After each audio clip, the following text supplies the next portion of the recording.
আমরা উড়িষ্যায় এসেছি ভ্রমণের জন্য। আমাদের মেন ডেস্টিনেশন হলো জগন্নাথ মন্দির, পুরীর জগন্নাথ মন্দির। তাই আমরা প্রথমেই সকাল সকাল এসে পৌঁছে গেছি উড়িষ্যার পঞ্চলিঙ্গেশ্বর মন্দিরে। এখানকার পরিবেশ সত্যিই মনোরম। স্নিগ্ধ সকালের সঙ্গে সঙ্গে সবুজে চোখ জুড়িয়ে আছে।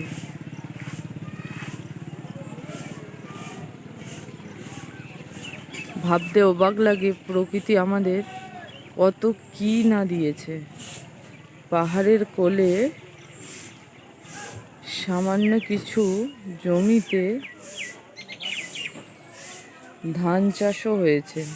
পুরো সবুজে ঘেরা এই পাহাড় এবং ছোট্ট মিষ্টি মেঠো জমিরও সৃষ্টি করা হয়েছে পাহাড়ের কোলে।